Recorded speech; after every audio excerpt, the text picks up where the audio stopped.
Bop, bop, bop. Red light means go. Season 3, episode 2. So we're here. The Astronaut Brandon McFerran, who I think is making his first appearance. Yeah. First appearance on bench racing. We've been trying to get him forever. We couldn't make the schedules work and all that shit. I feel guilty because this is like, I'm calling this season 3 of bench racing. I feel like a fraud because this is really like season 2.5. And the last season only lasted like 3 episodes because I spent like 43 weekends out of the year at a speedway last year. So I didn't have a whole lot of time to be filming stuff. But so we're here with the Astronaut Brandon McFerran, Jordan Howse, right alongside him. These two gentlemen, if you've been living in a cave, are two of the winningest drivers in the mini stock division over the course of the last 2 seasons. They've won goddamn near everything. Championships, crown jewels, run at the front more often than not. I think Jordan just came off of a season where he finished outside of the top 5 once or twice, something like that, which is ludicrous.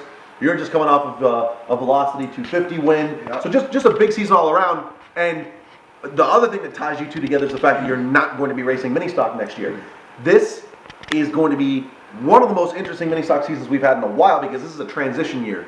And we did a bench racing with Jason Woody and Andy Camerath where we compared the mini stock division to a junior hockey team that's had all of its stars drafted into the AHL or NHL, where you're going to start to see lesser known kids sort of break their way in and start to make their presence known. Because if you look at, you two fellows are moving up, Miles Tyson is moving up, Kendra Adams is moving up. From what I'm told, Doug Butler isn't returning to Sunset. I don't think he's moving up. I think he's going to stay in his mini stock, but he's going to be racing elsewhere. So it's a lot of the drivers that we've been used to seeing at the front of the field at Sunset are going to be doing something else. So I guess my opening question to both of you, now that you're moving on from the mini stock division, do you feel as though you accomplished everything you set out to do?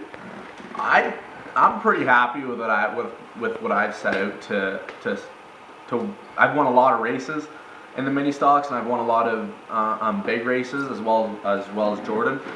I feel like I accomplished everything I possibly could. I didn't get the Autumn Colors Classic win in a mini stock, but still got. How close did you come? What was the closest you came to winning the Autumn Colors? This year, 4th place. 4th place. Yeah.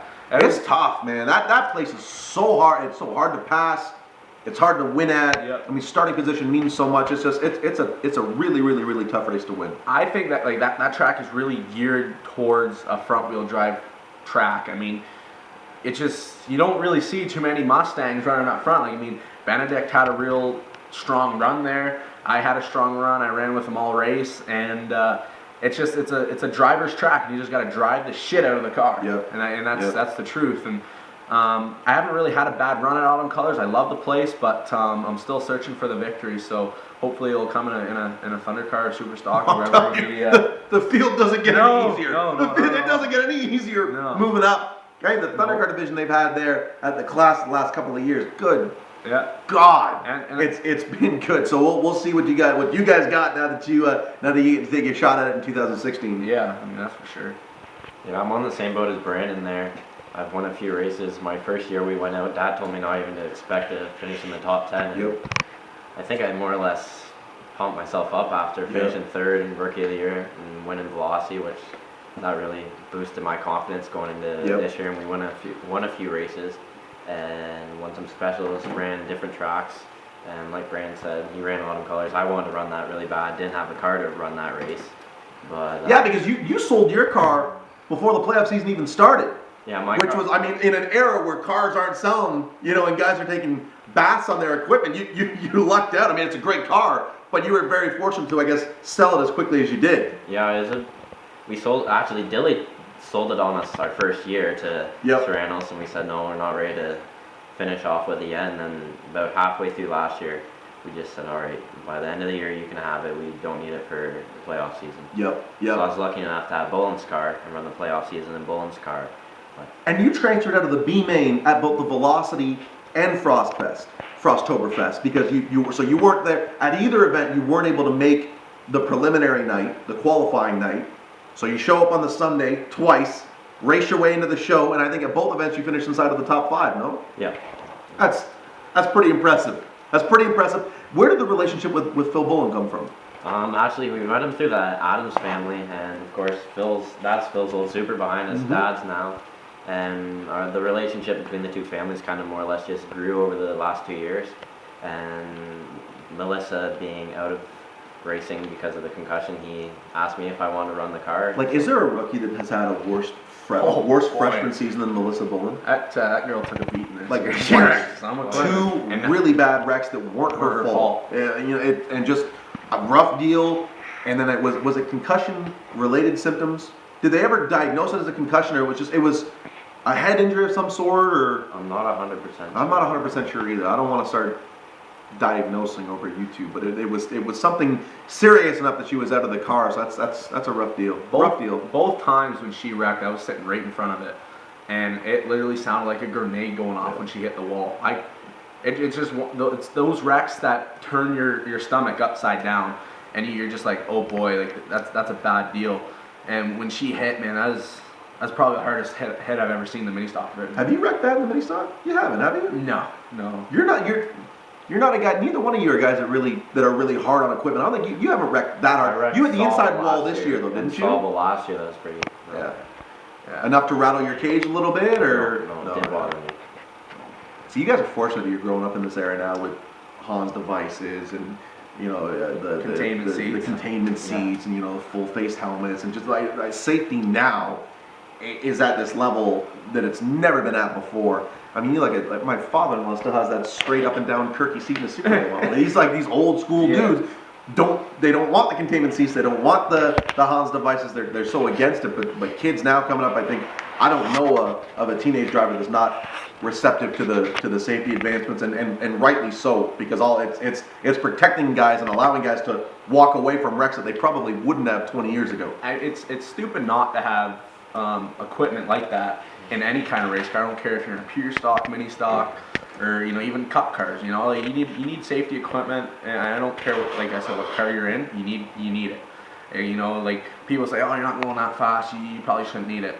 Well, you can't put a price on your life. If you just spend the money on the safety equipment and then put that in the car and then spend money in other places, but you got to make sure the cars are safe. And lucky enough for Melissa Bullen, she had both times she had all of her safety equipment. I think she wears a Hans device. So, and she walked away with a bit of a concussion. But if she didn't have all that safety equipment and all the containment seats and all that, it could have been really different. It could have been serious. Now your car is ludicrously well built. Your car is probably is a piece of art coming out of that Bev Thring race shop. Your car is a Jason Shaw build, no? Yeah, and then me and Dad rebuilt it this winter, and we made the structure a lot stronger and that. So when we hit the inside wall, it took a lot of the, I guess, momentum away from it, and just. You had to reclip it twice in a week, right? Yeah. What happened there? Tell that story. Well, Dad put most of the front clip on and left it for me to weld. I think it's the Wednesday after, and we had the special that weekend coming up, and we decided already that we weren't going to run it, just didn't want to rush having the car ready. And I was sitting in the garage, I was sitting on the step behind Alan there, and I thought to myself, this just doesn't look right. There's something wrong with it. I put the levels on it, it just wasn't matching where it should have been. And so I made sure the rest of the car was level, and then it just still looked wonky. So I called Dad, and he came home from work, cut the thing off, and just put a new one on it. And luckily enough, because we measured the wheelbase, and the wheelbase was 4 inches shorter compared to when they teched it the week before, it was only a ½ inch. Wow. So that's how hard you hit. Yeah. Jesus. But I looked at your car after you hit the wall, and it did everything it was supposed to do. Right where you guys, the car's been reclipped before, and what they did was where they reclipped it, they put is it like a washer or something around it, and then you weld it to the. Yeah, it's like a sleeve. Yeah, it's like a sleeve, and when it hit the wall, only that part bent, and that's what you want a car to do when you clip, and that's all you have to. From that sleeve off, you cut forward and just put a new one on, and it saves halfway from the motor back. It saves all that stuff, and it was perfect. Like right where the sleeves was, that's where the car was knocked forward, and it was a hell of a hit. Lick you till you bent your steering wheel or something like that. Yeah, it was a big hit. This guy's a weapon, man. You got to retard on equipment. Just mad dog is racing right now. Now, you guys are both still crazy young. It feels like both of you have been around forever. So jog my memory. You're now 16. Yeah. You're 17? Yeah. Okay, thank PR guy of the year right here. You'd think I would know that. But I mean, you guys are so young, but you've been around forever. You guys sat on your mini stock for years, right? For a couple of seasons while you were finishing up your karting stuff. So, was it always the plan for you to go mini stock racing? Like, is that why your parents bought that car for you? 3 years ahead of you actually getting it to Sunset? I think the original plan was for me to kind of do what Petey Shepherd did and start a super stock. I practiced with my uncles, but then my dad ended up buying Shaw's car for me just out of fluke, and it just, like you said, it just sat there, and it's just like it gave me experience to get a car ready and work on it and prepare it for a race season while I was still finishing the karts. So you were working on this thing before you ever had it at the racetrack? Yeah. I remember one of the first episodes of this thing I ever filmed was with Chris Mitchell and Kelly Balson and Andy Camereth, and we talked about the next generation of kids. If there's one flaw in the young kids, is that they don't want to work on their own stuff. Yeah. Like, kids now are more talented than they ever were before. Early 2000s, if you were 15 in the Thunder car, you were setting the world on fire because no one was that young. You had kids like Petey Shepherd or Jason Whitty, and I think Michael Allen was really young when he started. But after that, I'm getting short on names. There wasn't a lot of young kids coming up. Now we got a lot of young kids who are crazy talented, but the work ethic for some kids is not really there. Now, both of you, however, I would put firmly outside of that category. I think coming from racing families, your dad's a bit of a hard ass. Yep. Your dad's a nice guy, but I think when it comes to work, he can be a bit of a hard ass. I mean, was it always ingrained in both of you that if you want to have this stuff, you better be right there in the shop with me putting it together? I mean, I don't know, like, with my dad, is if I'm not there... Then he's not there? He's not there, with exceptions, though, if there's something, with school or something, or, other family things that I need to be doing, then he's okay with it, or if it's something small. But for the most part, I got to be there to work on the car and get done what needs to be done. And I like that rule because I enjoy working on the car with Dad and everyone that helps us out. You just learn every time you go out in the shop, and that's where races are won, are in the shop. It's not one at the track, it's one in the shop. So I really enjoy working on the car, learning new things. Is that the deal with your dad? Yeah, with my dad, it's always been just if we're in the shop, like, it's we. It isn't I or you, it's always we. We're working on the cars together. And growing up watching my dad working on the cars and my uncle, and of course Junior Hanley, that kind of just gave me a jump start into wanting to work on the cars and help making them better and faster every weekend. So more or less, Dad, like, even if the car didn't get wrecked or nothing needed to be done, Dad always gets me out here for like a bolt check every week. It's just regular maintenance, and it's always getting me out in the garage with him. How close is Junior Hanley with you? Because I know you run his number as a tribute.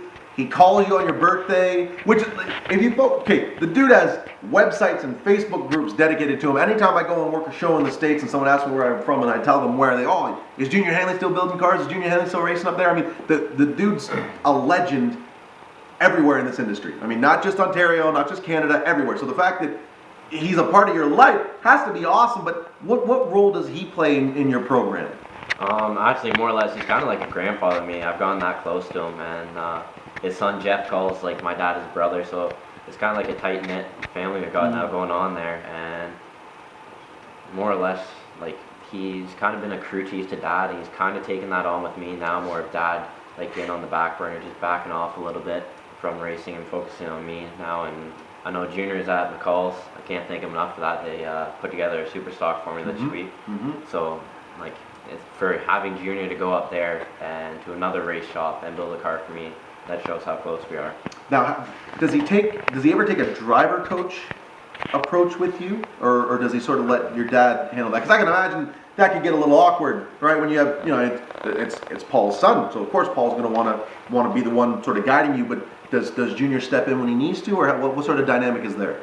Yeah, Hanley stepped in a bit with me. He was Dad's driver coach, of course, for a while, and so Dad picked up on a lot of things. Like my first practice session in the Mini, I was at Flamborough. Junior wasn't there for that one, but Dad knew everything that Junior would want done, so Dad showed me. Dad walked on the track like Junior would and stand and make me touch his hand going through the corner to make sure I'm in the right spots. And then when I told him we were running Sunset, he made sure he told me like where I need to be on the track, what points I need to hit, and all that. So yeah, I stepped in a bit more as me getting more moving up a bit more, and like the more I've kind of won a bit, he's Yep. kind of gone close to me that way.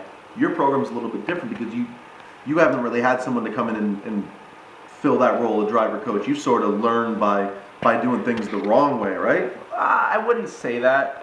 When I first started, when I came into the mini stocks, Bev Thring was there to help me out a lot. He's taught me a lot of the things that I still use to this day and that I'll always use. We bought a mini stock out of Sauble, and we came to Flamborough. The thing was just out to lunch. It just wasn't working right. It was like a 18th place car, and it wasn't happening. So we got a hold of Bev Thring, which he only lives 10 minutes down the road from us. Took the car there. He did a lot of work to it, and he put a new clip on it, and just went over the basics and really got the thing working for us. And that's when Dad was still running in it. And then I think he put it in my dad's head that maybe I should try out the mini stock one time on a Tuesday at Flamborough. And this one I was still in karts, and I caught wind of that. And You broke in young though, right? What were you, 11 when you started? Yeah. Jesus. And we got a seat for the car, and I was a pretty big boy for 11. So You were a husky kid. I was. You had apple bottom jeans. You were a wide bottom fella at 11 years old. There's nothing wrong with that. I'm a wide bottom fella now. I'm not talking shit. I'm just saying. Exactly. Yeah, We can't all have skinny kid abs like Jordan Howse. Yeah, no, but anyways, we found a seat. Actually came out of one of Steve Laking's late models. It sat in the car, mounted it up, and went out to Flamborough on a Tuesday afternoon. And Dad wasn't really expecting much from me, but we went out and started turning lap times like not too far off of Dad's, and we were there, but we still had a lot to learn. And Bev taught me a lot that day on getting close to the wall and what that does for you. And he broke down the corners for us, and he just taught me a lot. And then I raced. I think it was Oktoberfest and Frostfest that year. And the next year, Just terrified. I didn't think I could sleep that night. I was running on like no sleep whatsoever going into Oktoberfest. Biggest race this season. Oh sure, just 11 years old, go run the car, no problem. Anyways, qualified for it, but we had fun, and we ran that car the following year when I was 12, and then the next year Bev built us a great mini stock that I think our third race in it, we got our first feature win at Sunset, and he just applied himself a lot to it and taught me a lot. And like I said, I'll use a lot of the things he taught me, and he's building us a Thunder car, and I'm pretty excited to work with him again this year and see what he can do for us. Now you mentioned the name Steve Laking, which is where your first seat came from. That's someone that had a considerable amount of influence on you early in your career. Yeah, me and Steve, I met him through Bev, and I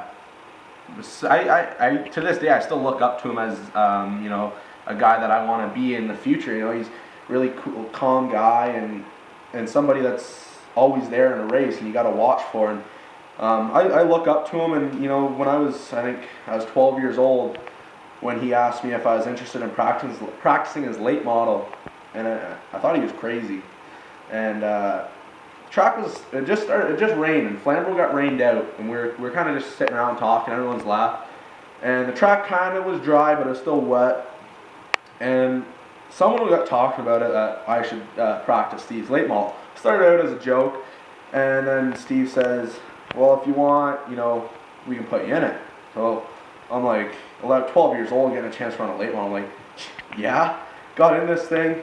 He asked me, he's like, "Can you see?" Steve's probably like 6 foot, 6'1", 6'2". Yeah, he's a tall guy. He's tall, lanky, skinny sort of guy. Yeah. So I'm like, he asked me if I can see, and right now I'm looking at the gauges eye level. I'm like, "Oh yeah, I can see, no problem." And he's like, "All right." So I get buckled up and I go down the track, and I can't see anything. I'm looking at the wall. The wall's here, far from the wall, not in the grass. So I'm just kind of around the middle of the track, and I'll stay there. And I just did a few laps, and like I said, the track was wet, so I wasn't really jamming on it. But came in, and Steve gave me a few more tips to go back out and try. I kept getting faster, a little bit faster, but I came off and just got out of the car, and we loaded it. And since then, me and Steve, after that, we we grew a big relationship, and we helped him work on the car a lot, and he took me to the States a lot, and just learned a lot from him. And he played a big role in me getting started in racing in mini stocks and big cars when I was just breaking into it. So yeah, he's played a big role too. Now, for a lot of the kids, I shouldn't say a lot of the kids, but there are some kids in racing that you could sort of see. I think it's just like any industry. Yep. You have dance moms and hockey dads, and racing is no different. No. You get kids that you can tell some might not want to be in the sport, or maybe they're in the sport for the wrong reasons, and they're being pushed pretty hard from their parents, and parents have unrealistic expectations. I mean, it's just, car builders and chassis men exist because there are parents that have unrealistic expectations. It's just, that's the God's honest truth. That's why they're there. For sure. But I don't get that vibe from either one of your families. Now, how realistic, Jordan, has your family always been from the moment you broke? I mean, I know you've only been doing this for 2 years, but how realistic were they from the moment you got into this? Were they expecting you to sort of hit the ground running and be a success right away? No, actually, like I said earlier, I touched on it a bit when our first year in minis, Dad said to me, "Don't even expect to finish in the top 10. Well, he didn't say it like that. He lightened it up a bit for me. He sugarcoated the hell out of it. But as we started, of course, finishing top 10, top 5, moved our way up through the pack, I think he more or less started pushing me after that, and he knew what we could do, especially this year. But Mom's always been the one that I think she saw potential in me. Yeah. I knew that I could work my way to getting close to Dad soon, I guess. And so they haven't pushed me too much as to where I am. They haven't said, okay, you have to race. It's always been my decision, and I love racing. I've grown up watching Dad do it, so it was like my first love to me. Now, is that a two-sided coin though? Being around it forever and having a dad that was super successful. I mean, Paul Howse is a certified legend of Flamborough. I don't know if he's in the Hall of Fame of Flamborough yet. He will be one day if he's not already. He's done so much and he's been so successful. So there's got to be a lot of pressure there. I mean, I'm first generation. My dad doesn't know anything about racing. There's no pressure on me to be anything or to succeed at all. You tried it once. Yeah, but I mean, my dad doesn't know anything about it, right? My dad wasn't an announcer, and he wasn't a race car driver, he wasn't anything, so I don't need to worry about that. So I don't know anything about that. So I'm asking, I mean, when you have a dad that was super successful at the exact same thing that you're doing now, I mean, do you feel that when you're at the track, that sort of pressure weighing on you?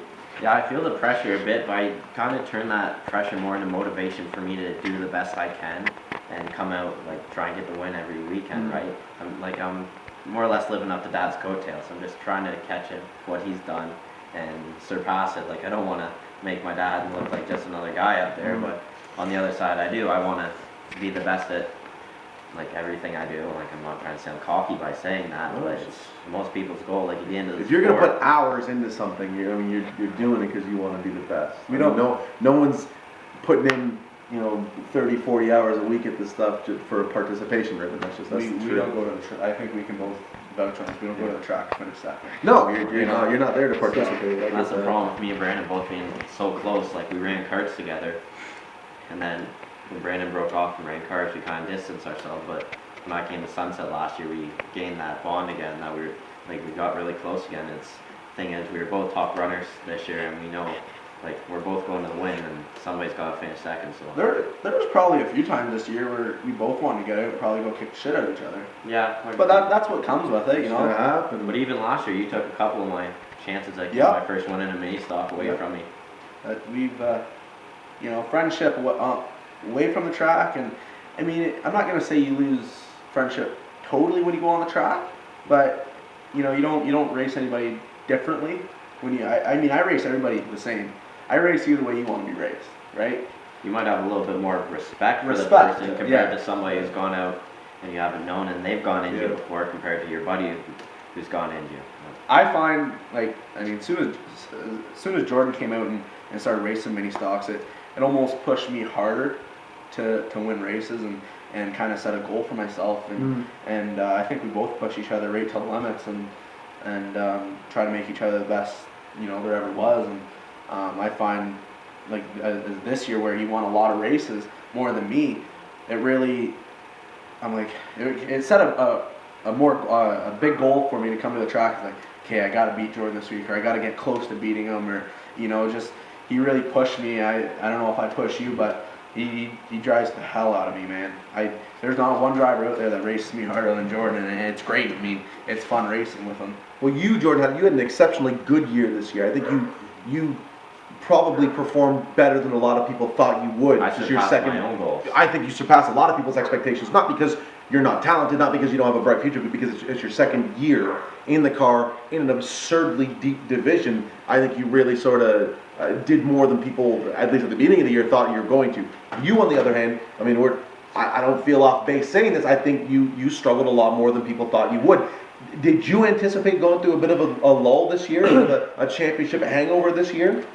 I don't know. I mean, this year was, I wouldn't say it was a bad year, because it wasn't a bad year. Could have been worse. Way right? worse. I mean, we still finished third in the championship points, and but it wasn't a year like we had last year, and we knew we would most likely never have a year like we did last year. But I think winning 7 or 8 points races, yeah. eight points races is right. Very, very few drivers are going to have 2 of those years in their career. Exactly, but I think we struggled a little more than we anticipated. But it comes with it. It comes with it. I mean, it's hard enough to win one championship. Never mind try to go back to back. The way the year started out, it looked really good. I mean, we led the points till almost halfway of the season, and that's when I find that about halfway mark we started. I don't know. I wouldn't say we turned to not that well, but we weren't getting the finishes that we wanted, and there was a few times where it got a little rough around the shop, and it was just like, what are we doing wrong here? And we tried to figure it out, and we just realized that these guys stepped their game up in a big way, and we expected that, but the year started out so well for us, getting a few feature wins, and then it basically just right downhill. And at the end of the year, when it was too late, we found out why the car wasn't doing what it was supposed to do. And to be honest, it was just things that we missed in the shop, and it should have never been missed, but it happened. I should have caught it. Everyone should have caught it. It was just a big mistake, and we found it right before velocity, and the car was right back to its normal self at velocity and through all the playoff races. But the year, like I said, I wouldn't say it was a bad year, but it wasn't a year that I expected. No.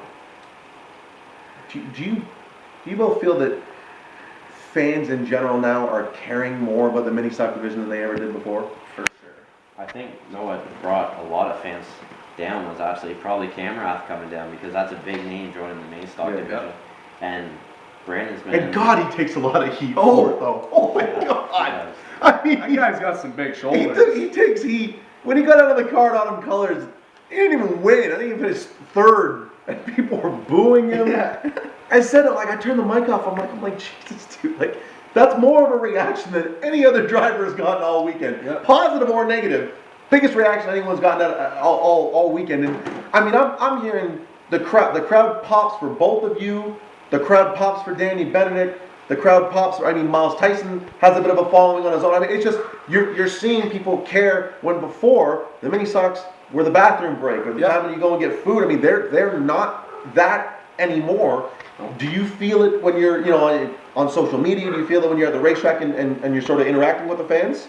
I think, like, when I first started breaking into the mini stocks, it was like when the mini stocks rolled out, time to go get a burger, time to go to the bathroom. But as the years went on and the racing got more intense and a little bit more faster, and big names like Camera started coming in the mini stocks, and I used to, when I first started racing at Sunset, I'd be sitting in the lineup lane, and the late models would finish the race, and I can just watch everyone pour out of the stands. Yeah. And it's like, oh damn, it's kind of, huh? That's like getting kicked in the nuts, Yeah, right? I mean, it just hurts. You're putting a lot of time into your car. You're putting a lot of money into your car. And as the years went on, Jordan was now at Sunset, Camera's now in the division, and it was anybody's really game, and it was really good competition. I found that the stands were staying as packed as they were when the late models were out.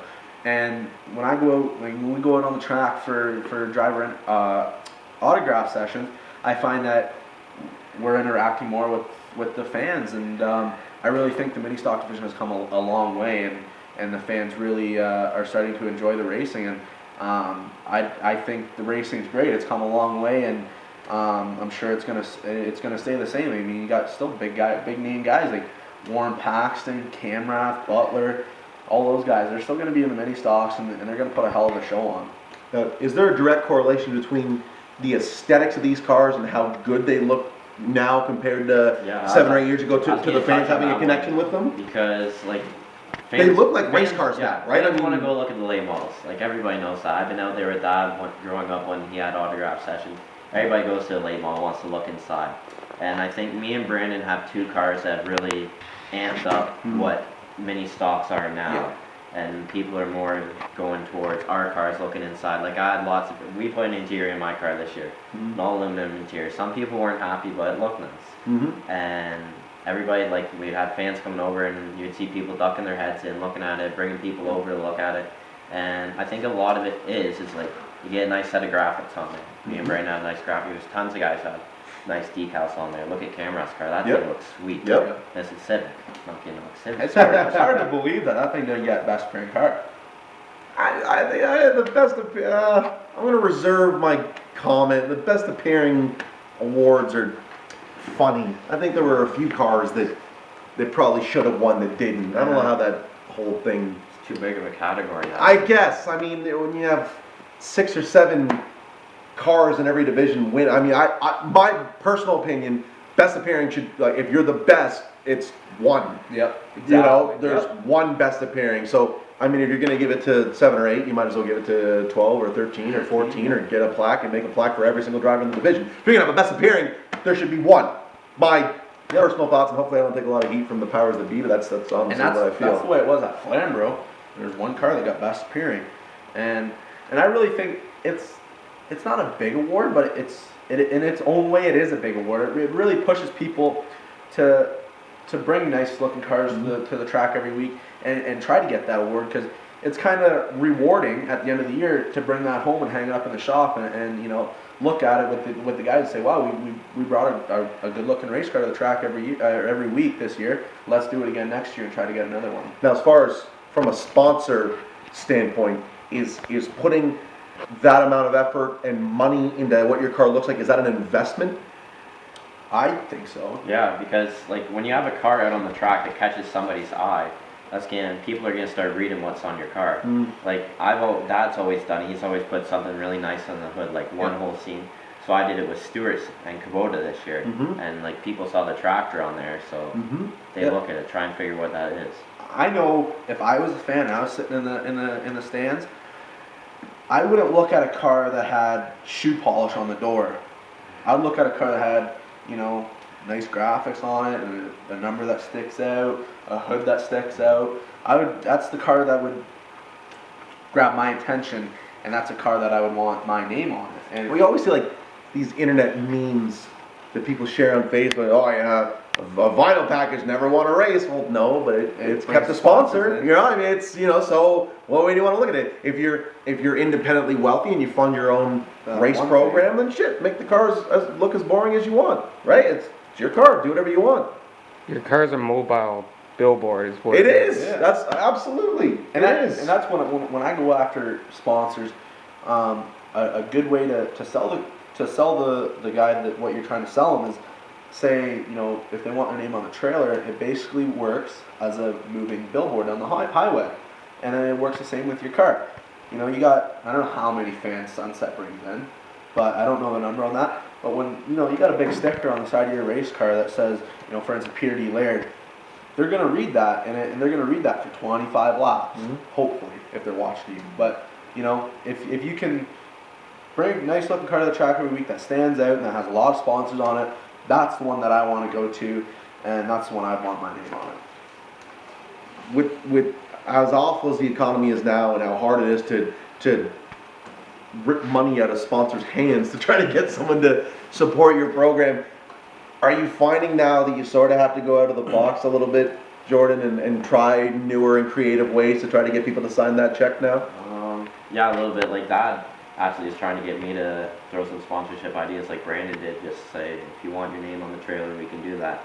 we've got a really good deal with our vinyl guy. He normally does our stuff as our sponsorship, puts a name on the car and that. So we get it good that way, and that way like, we can put stuff where we want it, and not have to worry about the price or cost of anything. But there's not, so I've been lucky to have a lot of dad's sponsors come to me and dad's customers through work. So it isn't more or less me like having to take new tactics to find people. It's just a lot of guys say, hey, are you still racing to dad? And it's like, no, Jordan's. And so.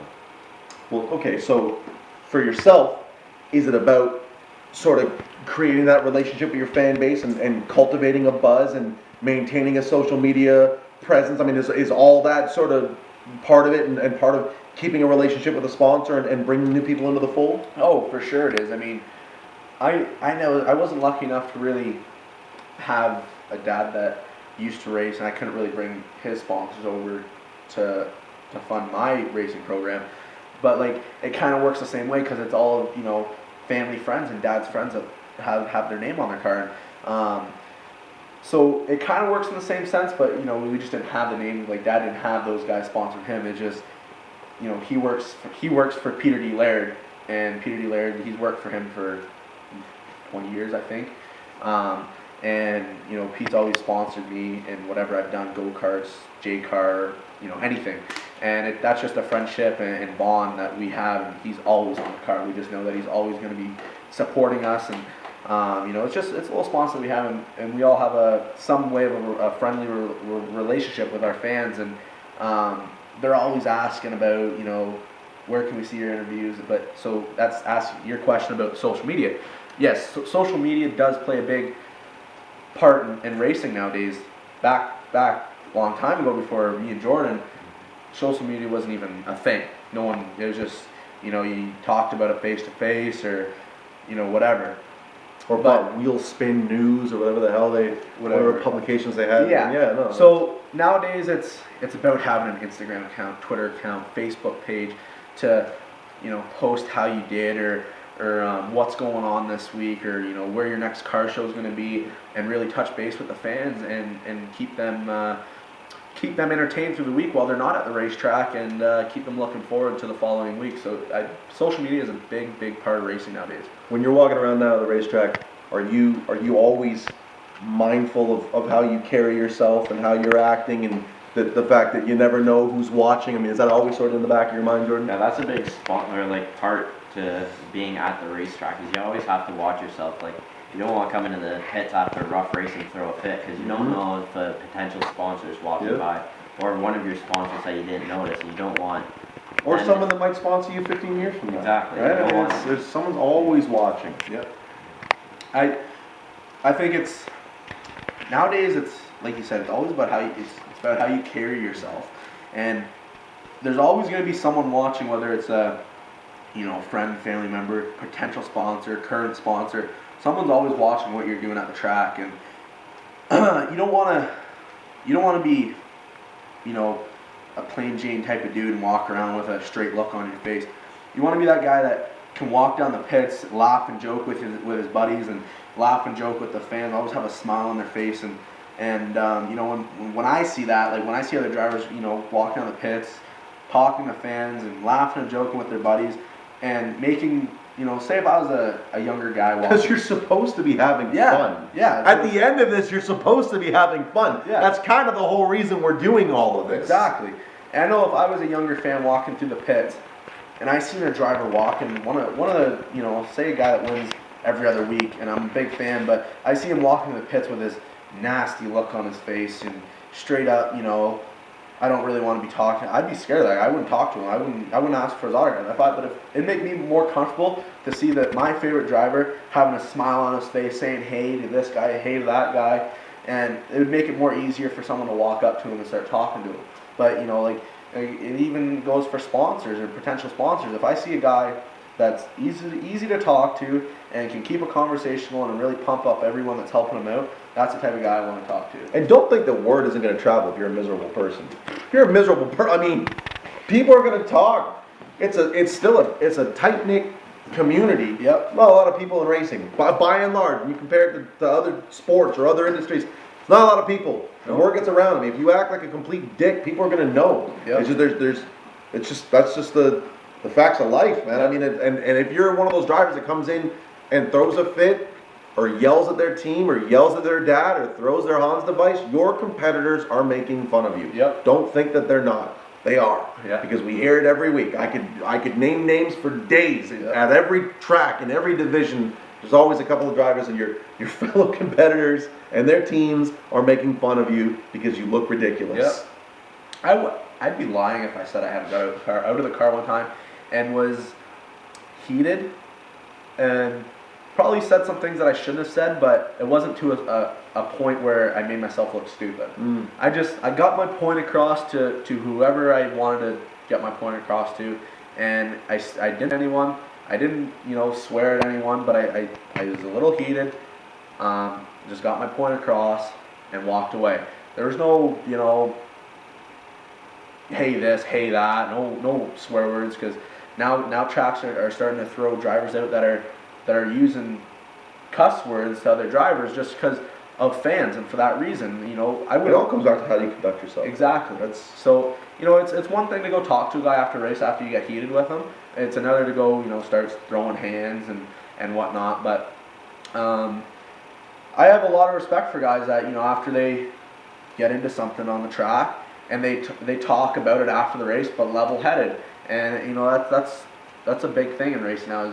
And if you do something to a guy, come down and admit it, and apologize. Maybe not right after the race when Buddy's still seeing red, but if you come down and apologize to somebody that you just spun out, probably not intentionally, or even if you did intentionally, come down and tell them, I'm sorry, I didn't mean to get into you. I just drove into the corner too hard, or yes, I did wreck you, but I had a reason to. It's because you ran into me a lot before.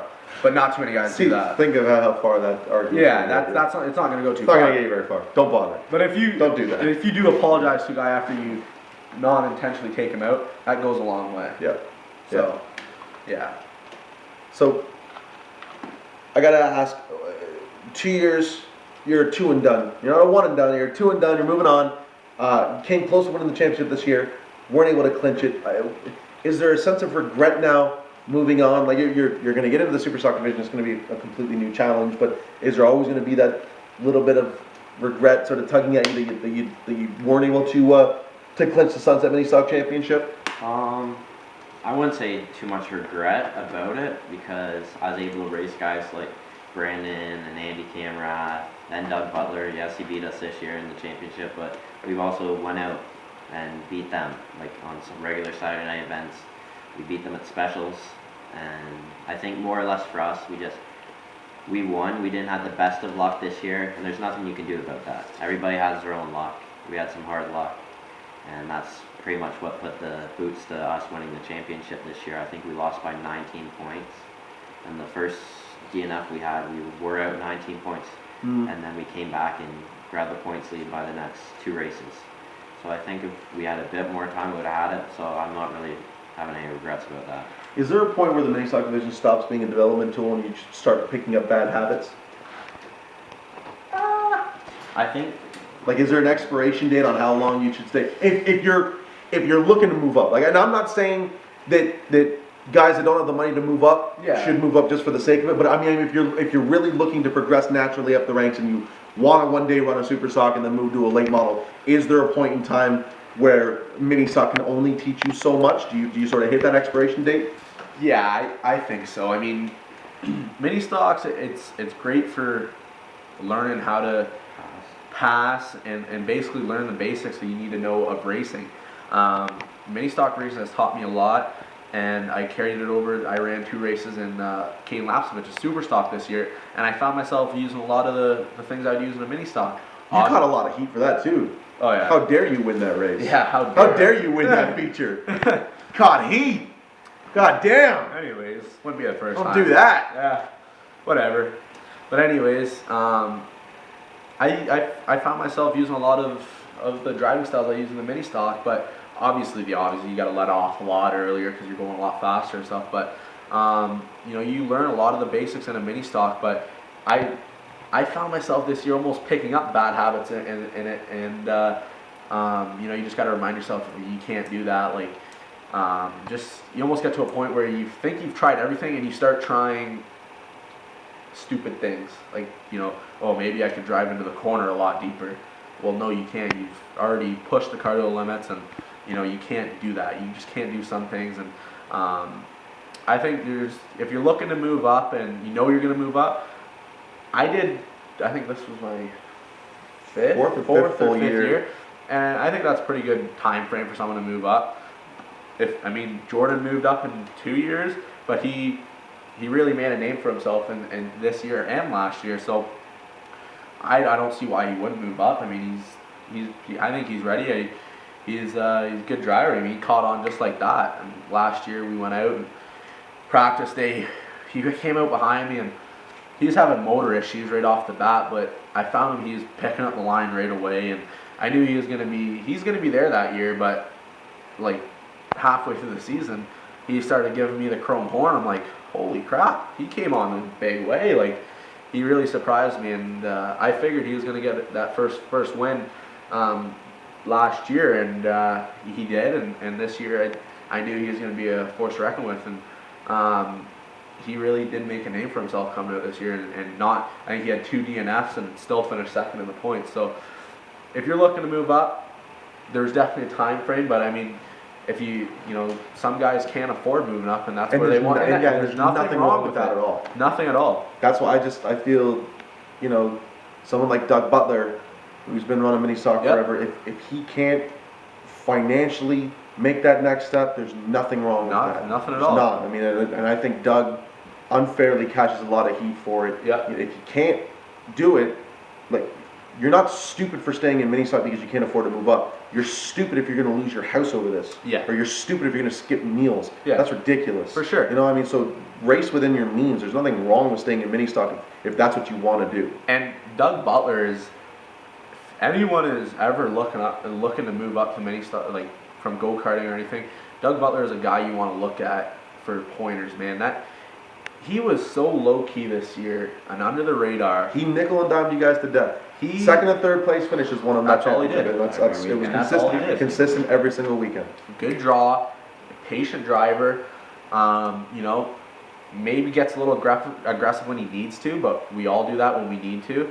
But you know, under the radar type of dude, and he's track champion this year, and that's what it takes. Is you don't have to win every race. You don't have to win any races. You have to finish third, second, fourth, fifth. If you're in the top 5 every week, it's going to win you championships at the end of the year. A lot of guys have been able to do that. Because Brandon Crumby is the most under the radar guy in the world. So unassuming. He doesn't make a lot of noise. He doesn't boast on social media. You know, he doesn't even have a particularly loud looking car, but he can get the job done. Yes, Good sir. God. And it doesn't matter if he's in his Prelude or his Mustang, whatever Brandon Crumby races in a mini stock, he's going to take it to the front.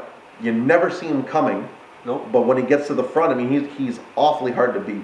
That's for sure. I finished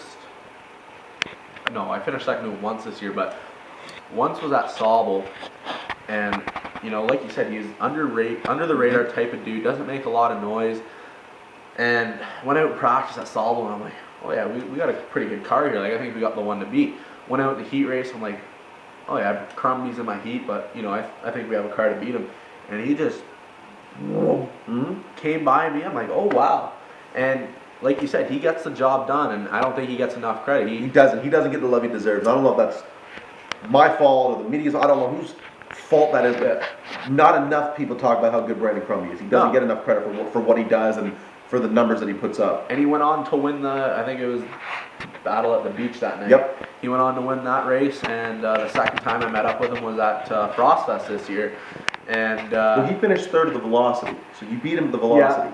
Yeah, but he started behind me, so I didn't really get a chance to race with him though. So I got to race with him a few times at Frosttoberfest when we met up a few times on the track, and in the second feature he started, I think it was outside pole or somewhere close to there, and I started a little bit deeper, and I got up to second, and he was out front, and where cars were so evenly matched, the gap stayed the same, and it's just. He's a good driver. He doesn't make any mistake. He goes in the corner. He runs the same line. He doesn't mess up, and that guy can wheel a car. I've raced with him enough now to realize that he can straight up wheel a car, and he does get enough love for that. Jordan, you haven't said anything in a while. Is there a driver that you feel as though doesn't get enough credit? Because we talked about Brandon Crumby without questions, driver that doesn't get enough I'd credit. actually have to agree about Brandon Crumby not getting enough credit, because I'm gonna be honest, I didn't know who he was until this year's Velocity. I had no clue who the black and white Amsoil car was, and he was like, of course, he was very strong. And I raced against him at Velocity and at Frostoverfest, same as Brandon. And those were the races we qualified through the B main, and you qualified through the B main at Frostoverfest. Yeah. And he was somebody you saw out there. He had a front qualifying position, and he was faster at the race, so you knew that's gonna be one of the guys to beat. I mean, he ran Barry forever. Yeah. He ran Barry a long time and won a lot of features up there and won at least one championship, if not more than that. And then he moved to late model, and he really didn't have the money to run late model effectively, to do the way you'd want to. And then he tried the modified, and he was good in the modified, but I think again finances probably played a bigger role there. And then he dropped, and ever since he dropped down to mini stock, 3-4 years ago, he's just won everything you put in front of him. He's either going to win or he's going to finish on the podium. Yeah. I mean, he's incredibly effective at what he does. It is a shame that people don't talk about him more. How are we doing for time, Alan? 52. 52. We got 8 more minutes. We'll this one round up. I mean, is there, knowing that you're stepping into this Shark Tank, this super stock division that's as strong now as it's been in a really, really, really long time, as excited as you are there still going to be some major opening night jitters, knowing that you're sort of coming out with guys that have been doing this a lot longer than yourself? Yeah, like, it is like a strong division. Of course, you got guys like Ryan Semple who will probably most likely be returning. I don't think Lane and Caden are coming back. Well, Caden's car's going to come back, whether it's Caden or Trayton or something. The car's still going to be there, but you're right. Lane has moved on. That's another That one. kind of settles the nerves a tiny bit there, knowing they won't be there. But then you get Matt Bentley. He came on strong throughout the year last year. God, Bentley was going to be in the year. They're like a Camrath for me when I found out Camrath was going to run against us in the mini stocks. I was like, okay, how am I going to deal with this guy? Yeah. And is it confirmed you're on? Yeah, it's Okay. confirmed that I'm running. Yeah. I didn't want to drop Cat's out of anything. the bag there. Yeah. But no, And that's so, like, when we talked earlier about me and Brandon, like, setting ourselves against each other to go out and beat each other every weekend, I think that'll be a good thing for us this year, to know that we're going out with each other every weekend to race, and I think that'll be a good benchmark for the two of us. We're gonna have a rookie of the year battle now. It's gonna be Howse versus McFerran versus Miles Tyson and whoever else we can get in a super stock. I mean, that's now an award worth winning. I mean, rookie of the year is not going to be a gimme this season. how many races do you have to run in a super stock to be not officially? I think Miles is still eligible. If that's is that what you're getting at? No, I'm getting at me because I ran 2 races in. I think it's 3. I think it's 3. I think it's 3 points I think events, I Miles ran believe. two. So I think you're all right for rookie of the year status. You have to confirm with someone that knows. I don't know. I just work at the track. I just work there. I don't know. Either No way, idea. Yeah, we either know way. we're going It's still a really, really good freshman class. By all means, I'm not. Usually, going into a new season, your bar is set pretty high. Mine is not even close to the top. I'm expecting to go out and run top. If I get a top 10, 3 or 4 weeks in, I'll be really happy with that. I know I'm going into a Shark Tank of a division, but I also know I'm going to have some good guys behind. I mean, I got Bev Thring building me a super stock, and I know when you got guys like that building the car, you're going to be quick and you're going to have good equipment under your ass for the race. But like I said, I'm not going out there and expecting to win a feature in my first year, but I'm going out there maybe hopefully get a top 5 my first year and really work my way into the division and earn respect from all the drivers. I guess that's what you're shooting for, right? That's all you can really hope for. Yeah. I mean, is that unreasonable to think that either one of you will be in contention for a win in your first season? Like, just given the amount of talent that you're racing against? Can't say you'll have to wait till the first race, I think. You might find us maybe in the top 3, but that's shooting for the stars, I think, for our first year. Let me lay one on you right now, mid sentence. Let me cut you off. you've never ran a super stock without dope, with dope tires. Yeah. So now no tire doping at Sunset this year. All I'm hearing, I spent the whole day with Mike Schmidt and Sean Chenoweth and Andrew Gressel, that are guys who are telling me, man, like, you know, dope tires make a huge difference. If Sunset's not allowing them, it's going to change the game, because you got guys now that have become accustomed to running dope tires. Well, you don't know what a super stock feels like with dope tires. So you're only going to know how to do it without dope tires. Is that going to play a factor? I don't know. I mean, I don't have too much education on doping tires. I know it does a lot for you. I know it. I mean, it takes your tire lifespan from, you know, say if you get 3 to 4 weeks out of a super stock tire, I think it takes it down like 2 weeks or something, because it gets so soft, your rubber just peels off the tire, and you know, you're bolting new tires on every few weeks or whatever. So it's going to be good that way. It's going to be a lot cheaper, because I don't think guys are going to be bolting on tires every 2 weeks or whatever. So that's going to be nice. I mean, I don't think it's too cheap for tire dope, so you don't have to worry about buying tire dope every week. You don't have to worry about taking 2 years off your lifespan every doping tires every week. This is what I'm told, is that it smells something awful. You're shaving nice. Weeks off your life by being in an enclosed area with. What do you know about tire soak? I guess you guys never really experimented with the mini stock, right? It's not something the mini stocks do. No. Super late model, no, or no, not super late model. No. It just seems like it's something that exploded this year. Like, I know it's always been around, but 2015 it seemed as though I couldn't turn to a corner in the pit area where somebody wasn't doing it. You guys did it with the late models like Flambeau. Yeah. You could always, like me growing up, and you could always smell somebody's dope tires compared to a regular set. Like, it's just got that scent to it that you can't. See, I think there's always been guys doping tires at Sunset or any track, but it's just people, you know, everyone's always been, oh, you know, it's illegal, it can't be done. So it's really been under the radar. But this year it just kind of cat fell out of the bag, or, you know, came out of the bag, and, you know, doping tires was not illegal. So it really came out that everybody's doping tires. But I think you've always had those 3 or 4 guys always been doping tires, and their secret got out, and everyone started doing it. So I don't think it's not a new thing at all. No, it's not a new thing. It just exploded this year. It feels like. I know tire dope. A few times I doped tires in go-karts.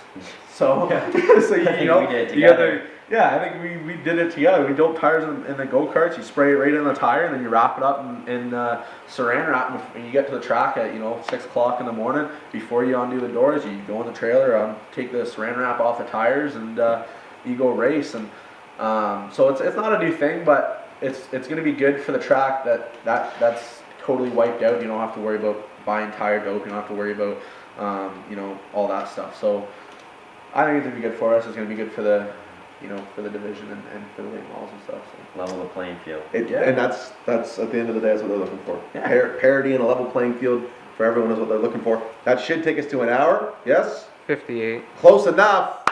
Thank you for the hospitality. Thanks for having us. I'm happy that was finally able to get you guys on, because we've been trying to do it for a while. That's been fun. Looking forward to Super Stock. I am too. It's going to be big, man. I'm pumped up. I think the Super Stock division this year, there's going to be some monsters. It's going to be like some the really, minis. Exactly. And I think, and the mini stock division is going to be interesting, because you're going to see a lot of unfamiliar faces in victory lane. Yeah, and I know we're a little over time, but anyways, That's my show. It's okay. Keep going. Fine.